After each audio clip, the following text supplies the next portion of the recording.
ଶ୍ରେୟାଙ୍ଗିନୀଙ୍କର ମାମୁ ଘର ହଉଛି ନୂଆପଡ଼ା, ତାଙ୍କ ନିଜ ଘର ଗାଁଟା ହଉଛି ସେଇଠି, ସେ ଝାରବନ୍ଦ ପଦ୍ମପୁର ଅଞ୍ଚଳରେ ଲାଗିକିରି ଯୋଉଟା ନୂଆପଡ଼ା କହୁଛି, ନିଜେ ତାର ବାସିନ୍ଦା ସେ ଆମର ସେଇ ଜିଲ୍ଲାରେ ଦୀର୍ଘ ସମୟ ଧରି ପ୍ରାୟ 4-5 ବର୍ଷ ଧରିକିରି ଅବଜର୍ଭର ଥିଲେ, ନୂଆପଡ଼ା ସାଂଗଠନିକ ଦାୟିତ୍ୱରେ ସେ ଥିଲେ।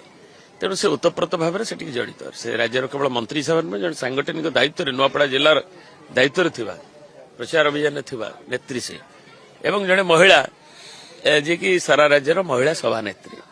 ତେଣୁ ମହିଳାମାନଙ୍କୁ ଏବଂ ସେଇ ତାଙ୍କର ଏବଂ ସେ ବି ମାନେ ସାଧାରଣ ଲୋକଙ୍କ ପାଇଁ ଏବଂ ସେ ବି ଆସିଛନ୍ତି ଯୋଉଥିରୁ ଏବଂ ସେଥିରେ ସେ ସାଧାରଣ ସ୍ତରରୁ ଉଠିଛନ୍ତି।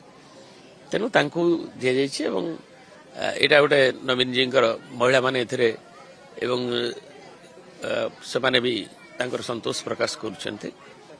ଏବଂ ବିଜୁ ଜନତା ଦଳ ଏବଂ ସେଇ ଯୋଉ ନିର୍ବାଚନ ମଣ୍ଡଳୀ ନୂଆପଡ଼ାରେ ଦେଖିବେ, ଆଗରୁ ବି ସମ୍ମାନୀୟ ଜଗନ୍ନାଥ ପଟ୍ଟନାୟକ ଜିତିଥିଲେ ଉପନିର୍ବାଚନ ଅନ୍ୟ ନିର୍ବାଚନ ମଣ୍ଡଳୀରୁ ଆସିକିରି।